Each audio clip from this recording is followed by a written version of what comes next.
அனைவருக்கும் வணக்கம். ஒரு செய்தி ஒண்ணு சொல்லட்டுங்களா? நேத்து காலையிலேருந்து தமிழ்நாட்டுல என்ன சினாரியோஸ் போயிட்டு இருக்கு அப்படின்னா, ஏவாவேலு தொடர்புடைய இடங்கள்ல ரைடு பண்றாங்க. Vigilance department. அங்க இருந்து சில டாக்குமெண்ட்ஸ் எடுக்குறாங்க. எல்லோ கலர் சூட்கேஸ் எடுக்குறாங்க. ஒரு ரூ. 40,00,000 கணக்குல வராத பணம் எடுத்தாங்க. இப்படிங்கிற சினாரியோஸ் எல்லாமே நம்ம பார்த்துட்டு இருக்கோம். இது எல்லாமே நியூஸ்ல நமக்கு கண்கூடா தெரியுது. பட் அதுக்கு முன்னாடி ரைடு நடக்கிறதுக்கு முன்னாடி என்ன நடந்தது? ஏன் திடீர்னு தாவேகா வந்து நம்ம ஏவா வேலு டார்கெட் பண்றாங்க அப்படின்னு கொஞ்சமாவது யோசிச்சு பார்த்தீங்களா? ஏதாவது காரணம் இருக்கா அப்படின்னா 100% காரணம் இருக்கு. சில பேர் என்ன கதை சொல்றாங்க அப்படின்னா, சட்டப்பேரவையில வந்து ஏவா வேலு வந்து தாவேகாவை அட்டாக் பண்ற மாதிரி பேசினாரு. தாவேகா சொல்றதுக்குலாம் ஏதாவது ஆதாரம் இருக்கான்னு சொல்லுங்க அப்படின்னு சொல்லிட்டு ரொம்ப அட்டாக் பண்ணாரு. சோ அதுல தாவேகா ட்ரிக்கர் ஆகி இதை பண்ணாங்க. இந்த ரைட்லாம் போயிட்டு இருக்கு அப்படின்னு சொல்றாங்க. உண்மையாலும் அந்த சம்பவம் வேணா தாவேகாவை ட்ரிக்கர் பண்ணியிருக்கலாம். ஏவா வேலுவ ஏதாவது பண்ணி ஆகணும் அப்படிங்கிற கோவத்தை ஏற்படுத்தியிருக்கலாம். பட் உண்மையான ரீசன் என்ன அப்படின்னா, நம்ம ஏவா வேலு ஒரு பெரிய ஸ்கெட்ச தாவேகாவுக்கு எதிராக ஒரு பெரிய ஸ்கெட்ச ஒரு கடந்த ஒரு 4-5 நாளா போட்டுட்டு இருந்திருக்காரு. சோ அது சம்பந்தமான ஐபி ரிப்போர்ட் வந்து உளவுத்துறை இருப்பாங்க இல்லையா நம்ம தமிழ்நாடு அரசுக்குன்னு. சோ அது இந்த ஏவா வேலு பண்ணக்கூடிய அந்த விஷயம் சம்பந்தமான ரிப்போர்ட் வந்து தாவேகாவுக்கு போனதுக்கு அப்புறம் தான் இனிமே இந்த ஏவா வேலுவை விட்டு வைக்க கூடாது, ஒரு பயனா என்னன்னு காட்டணும், மிரட்டி விடணும் அப்படின்னு தான் நேத்தி இந்த ரைடு எல்லாமே நடந்திருக்கு. இந்த ஏவா வேலு என்ன பண்ணிருக்காரு அப்படின்னா, இப்ப ரீசெண்டா திமுக குடும்பத்துக்கு நெருக்கமா இருக்கக்கூடிய ஒரு அரசியல்வாதி அப்படின்னா ஏவா வேலு. இதுக்கு முன்னாடி செந்தில் பாலாஜி இருந்தாரு, துரைமுருகன், பொன்முடிலாம் இருந்தாங்க. பட் அவங்க எல்லாம் இப்ப அப்படியே சைட்லைன் பண்ணி வச்சுட்டு இந்த ஏவா வேலு தான் ரொம்ப நெருக்கமா இருக்காரு. ஏன் அப்படின்னா அடுத்த பொதுச் செயலாளர் ஆயிடலாம் அப்படிங்கிற ஒரு ஆசையில இருக்காரு. அந்த அளவுக்கு கட்சிக்கு பணமும் கொடுத்திருக்காரு. இது இல்லாம தெலுங்கு ரத்தம் அப்படிங்கிறதுனால ரொம்ப ஒட்டி உறவாடிட்டு இருக்காரு. சோ இந்த தலைமை குடும்பத்து கூட சேர்ந்து இந்த ஏவா வேலு என்ன ஒரு ஸ்கெட்ச் போட்டிருக்காரு அப்படின்னா, தாவேகா ஆட்சியை கவிழ்த்துடலாம் அப்படிங்கிறது தான் அவங்களுடைய திட்டமா இருந்திருக்கு. எப்படிப்பா கவுக்க முடியும் அப்படின்னா, ஒரு 20 எம்எல்ஏவை நம்ம திமுக கிட்ட இல்லாத காசே கிடையாது அப்படின்னு தெரியும். சோ ஒரு 20 எம்எல்ஏவை தாவேகாவில் இருக்கக்கூடியவங்களை நம்ம விலைக்கு வாங்குறோம். நம்ம யாருன்னா திமுகனா யாருன்னு தாவேகாவுக்கு காட்டுறோம், பயத்தை ஏற்படுத்துறோம். எப்ப என்ன நடக்கும், எப்ப எப்படி ஆட்சி கவிழும் அப்படின்னு தெரியாத அந்த பயத்தை ஏற்படுத்துறோம் அப்படிங்கிற அடிப்படையில ஒரு 20 எம்எல்ஏ கிட்ட நம்ம ஏவா வேலு டீம் இதை திமுக குடும்பம் தான் செய்யுது. ஆனா அதை ஒரு ஆள் செய்யணும்ல நின்னு. சோ அதை வந்து இந்த ஏவா வேலு டீம் பண்ணிட்டு இருந்திருக்காங்க. யார்கிட்ட அப்படின்னா, இப்போ நிறைய அமைச்சர்கள் வந்து தவேகாவில் வந்து கொடுக்கப்பட்டிருக்கு. பட் அவங்க எல்லாரும் விஜய்க்காக ரொம்ப காலகட்டமா உழைச்சவங்களா, கஷ்டப்பட்டவங்களா அப்படின்னா கிடையாது. எல்லாம் திடீர்னு இப்ப கட்சியில வந்தவங்க, ஒரு வாய்ப்பு கிடைச்சது, ஒரு லக்கு ஃப்ளூக்கு எது வேணாலும் சொல்லலாம், டக்குன்னு அமைச்சர் ஆயிட்டாங்க. பட் விஜய்க்காக ரொம்ப காலகட்டமா விஜய் நாளைய தீர்ப்பு நடிச்சதுலேருந்து இது வரைக்கும் அந்த விஜய் விஜய் விஜய்னு சொன்னவங்க நிறைய பேர் இருப்பாங்க. விஜய் ரசிகர் மன்றத்தில் பயணிச்சவங்க நிறைய பேர் இருப்பாங்கல்ல. அதுல நிறைய பேர் எம்எல்ஏக்கள்லாம் ஆயிருப்பாங்கல்ல. ஆனா அவங்க அமைச்சராக்கப்பட்டாங்களா அப்படின்னா இல்ல. பட் அவங்களுக்கு அந்த கிரேட் இல்ல, அவங்களுக்கு அந்த கெப்பாசிட்டி இல்ல அப்படின்னு சொல்லிட்டு தாவேகா அவங்கள ஓரம் கட்டியிருக்கலாம். பட் ஏவா வேலு மாதிரி ஒரு டீம் போயிட்டு உன்னை போய் இப்படி பண்ணிட்டானே, நானா இருந்தா அப்படிலாம் பண்ணியிருக்க மாட்டேன் அப்படின்னு சொல்றாங்கன்னா அந்த ஆளுக்கு ஆமா நம்மள தாவேகா வந்து ஒதுக்கி வச்சிருச்சு போல அப்படிங்கிற ஒரு எண்ணம் வரும். நீ எலெக்ஷனுக்கு எவ்வளவு செலவு பண்ண?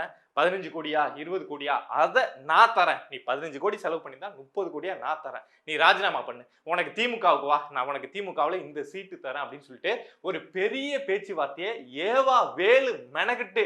ஏன் அப்படின்னா இப்போ இப்போ நீங்க திமுகவை எடுத்தீங்க அப்படின்னா ஸ்டாலின், உதயநிதி அடுத்த கிரேட்ல வந்து நம்ம ஏவா வேலு தான் நிற்பாரு. அதனாலதான் இவரு இந்த அளவுக்கு இறங்கி வேலை செஞ்சுட்டு இருக்காரு. சோ அந்த அளவுக்கு பேச்சுவார்த்தை அப்படிங்கிறத நடத்தியிருக்காரு. இந்த பேச்சுவார்த்தை நடக்குது அப்படின்னா கண்டிப்பா அரசுக்குன்னு ஒரு உளவுத்துறை இருக்கும்ல. உளவுத்துறையில இருக்கவங்க இத மாதிரி போயிட்டு இருக்குங்க அப்படிங்கிற ஒரு ரிப்போர்ட்டை தாவேகாவுக்கு கொடுப்பாங்கல்ல. விஜய்க்கு போகுதோ இல்லையோ ஆதவ் அர்ஜுனாவுக்கு அந்த ரிப்போர்ட் போயிருக்கும்ல. சோ அந்த ரிப்போர்ட் நம்ம தாவேகா அரசுக்கு போனதுக்கு அப்புறம் தான் இந்த ஏவா வேலுவை பயமுறுத்தி காட்டணும். நம்ம இந்த கே நேரு, இந்த சேகர் பாபு, இந்த செந்தில் பாலாஜி எல்லாம் பார்த்துட்டு இருக்க டைம்ல இந்த ஆளு இவ்வளவு பெரிய வேலையை இங்க சைட்ல இருந்து பாக்குறாரா? சோ பயத்தை காட்டணும் அப்படின்னு இறங்கிதான் இப்போ இந்த ரைடை வந்து நீங்க இதுக்கு முன்னாடி லஞ்ச ஒழிப்புத்துறையினர் ரைடு வந்து இந்த அளவுக்கு பரபரப்பா இருந்து இந்த அளவுக்கு பரபரப்பா பேசப்பட்டு பார்த்திருக்கவே முடியாது. என்ஃபோர்ஸ்மெண்ட் டைரக்டரேட் ரைடு பண்றாங்கன்னா பெரிய அளவில் இருக்கும், சிபிஐ பண்றாங்கன்னா பெரிய அளவில் இருக்கும், இல்லை இன்கம் டேக்ஸ் பண்றாங்கன்னா பெரிய அளவில் பேசுவோம். பட் விஜிலன்ஸ் டிபார்ட்மெண்ட் ரைட்லாம் நமக்கு தெரியவே தெரியாது. பட் நேத்தி பூந்து அடிச்சதுல இப்போ பேசு பொருளா இந்த ஏவா வேலு விஷயம் தான் இருக்கு. இந்நேரம் ஏவா வேலுக்கு அப்படியே மனசுக்குள்ள கண்டிப்பா ஒரு பயம் அப்படிங்கிறது வந்திருக்கும். பட் என்ன அப்படின்னா திமுக காரங்க பயம் வந்தா வெளியில காட்டவே மாட்டாங்க. அது வந்து அதாவது அப்படியே அப்படியே அப்படி வந்து நடிப்பாங்க. அந்த அளவுக்கு தைரியமா பேசுவாங்க. பட் அப்படிதான் பேசிட்டு இருக்காங்க. பட் அது எவ்வளவு நாள் நீடிக்கும் அப்படிங்கிறது தான் எனக்கு இருக்கக்கூடிய கேள்வி. நான் இந்த இடத்த தாவேகா அரசுக்கு என்ன ஒரு கோரிக்கை வைக்கிறேன் அப்படின்னா, இந்த ரைடு பண்ணது, இந்த பயம் புடுத்துறது, இத மாதிரி விஷயங்கள்லாம் தாண்டி ஒரு கைது அப்படிங்கிறது தாவேக்கா பண்ண வேண்டியது அப்படிங்கிறது ரொம்ப அவசியம். ஏன்னா மக்கள் அதை தான் எதிர்பார்க்குறாங்க. தாவேக்கா வந்த உடனே திமுக காரங்களை கையை வைப்பாங்க, அவங்க செஞ்ச ஊழல்லாம் வெளில கொண்டு வருவாங்க அப்படின்னு தான் மக்கள் பார்த்து தான் உங்களை ஆட்சி கொண்டு வந்தாங்க. ஸோ அதை நீங்க செய்வீங்க அப்படின்னு நினைக்கிறேன். கூடிய சீக்கிரம் திமுகவுல இருந்து யாராவது ஒரு ஆளை பிடிச்சி, எவ்வளவு பெரிய ஆளா இருந்தாருன்னா அப்படியே சட்டையை பிடிச்சி இழுத்து ஜெயிலுக்குள்ள அப்படி போடுவீங்க அப்படின்னு நினைக்கிறேன். மக்கள் வெயிட் பண்ணிட்டு இருக்காங்க, செய்வீங்க அப்படின்னு நினைக்கிறேன். அதே மாதிரி எனக்கு இருக்கக்கூடிய ஒரு பெரிய வேண்டுகோள் என்ன அப்படின்னா, என்ன ரைடு நடந்தாலும் என்ன பிரச்சனை நடந்தாலும் திமுக காரங்க இப்ப நேத்தி மட்டுமே எம்.கே. ஸ்டாலின் சொல்லிட்டாரு, இந்த அவர் யாரு மெல்டிங் பாயிண்ட் சரவணன் சொல்லிட்டாரு, ஏவா வேலு சொல்லிட்டாரு. இந்த பாயிண்ட் என்ன அப்படின்னா, இது வரைக்கும் எத்தனையோ திமுக காரங்க மேல இது மாதிரி கம்ப்ளைண்ட் எஃப்ஐஆர் போடப்பட்டிருக்கு, இது மாதிரி ரைடு நடந்திருக்கு, என்னென்னமோ நடந்திருக்கு. ஆனா ஒரு சிங்கிள் பர்சனை இது வரைக்கும் ஜெயிலுக்கு அனுப்ப முடிஞ்சதா இந்த சட்டத்தால? ஒரு நபரை கூட உள்ள அனுப்ப முடிஞ்சதே இல்லை. ஏன்னா நாங்க அவ்வளவு தூய்மையானவங்க. நீங்க காழ்ப்புணர்ச்சியில அரசியல் வெறியில வந்து நீங்க எங்க மேல வழக்கு போடலாம், என்ன வேணாலும் பண்ணலாம், ஆனா ஜெயிலுக்கு அனுப்பவே முடியாது. நாங்க அவ்வளவு பரிசுத்தமானவங்க அப்படின்னு தான் காலங்காலமா திமுக சொல்லுவாங்க. நேத்து ஏவாவேலு இந்த ரைடு நடந்ததுக்கு அப்புறமும் இந்த விஷயத்தை தான் இந்த எம்.கே. ஸ்டாலின், இந்த மெல்டிங் பாயிண்ட் சரவணன், இந்த ஏவாவேலு எல்லாருமே சொல்லியிருக்காங்க.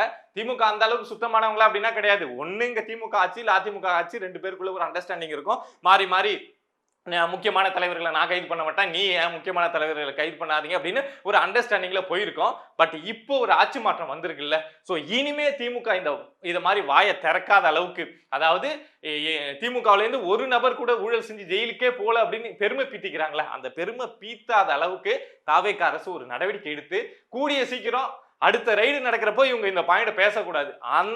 அந்த அளவுக்கு கூடிய சீக்கிரம் யாராவது ஒரு நபரை பிடிச்சி, இந்த நபர் இந்த குற்றம் செஞ்சாரு, பிடிச்சி ஜெயில போட்டேன் அப்படின்னு சொல்லிட்டு போடுங்க.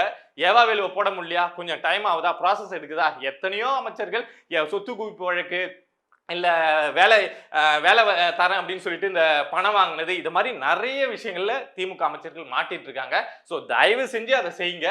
அடுத்த டைம் ரைடு நடக்கிறப்போ எந்த திமுக நபரும் வந்து நாங்க வந்து எங்க மேல வழக்கு போடலாம், ஆனா ஜெயிலுக்கு அனுப்ப முடியாது அப்படின்னு சொல்லக்கூடாது. அதுக்கு முன்னாடி தயவு செஞ்சு ஜெயிலுக்கு அனுப்பிச்சிருங்க. அதே மாதிரி இந்த செந்தில் பாலாஜி வந்து இப்போ ஒரு நாளா அப்படியே கதறிட்டு இருக்காரு. எப்போ வந்து தாவேக்கா தரப்புல இருந்து மின்சாரத்துறையில என்னென்ன நடந்தது அப்படிங்கிற வெள்ளை அறிக்கை வெளியிடப்பட்டு ரொம்ப டீட்டெயில்டா இந்த செந்தில் பாலாஜி அவங்க கூட்டாளிகள் எல்லாம் சேர்ந்துட்டு இந்த மின்சாரத்துறையில என்னென்ன விளையாட்டுலாம் பண்ணி வச்சிருக்காங்க, என்னென்ன சித்து விளையாட்டுலாம் பண்ணியிருக்காங்க அப்படிங்கிற அந்த வெள்ளை அறிக்கை ரொம்ப டீட்டெயில்டா வெளியானதுக்கு அப்புறம் செந்தில் பாலாஜி வந்து அப்படியே கதறிட்டு இருக்காரு. நான் அதுல கேள்வி கேட்கிறேன், நான் இதுல கேள்வி கேட்கிறேன், என்ன நடந்தது தெரியுமா, என்ன கஷ்டம் திமுக ஆட்சியில போயிட்டு இருந்து தெரியுமா அப்படின்னு சொல்லிட்டு செந்தில் பாலாஜி அப்படி கதறத பார்க்க முடியுது. ரொம்ப சந்தோஷமா இருக்கு. செந்தில் பாலாஜி இப்படி கதற விடுறது அப்படிங்கிறது உண்மையாலும் சந்தோஷம். ஏன்னா இதுக்கு முன்னாடி நிதியமைச்சர் வந்து ஒரு வெள்ளை அறிக்கை வெளியிட்டாரு, அதுல ஒண்ணுமே பெருசா இல்ல.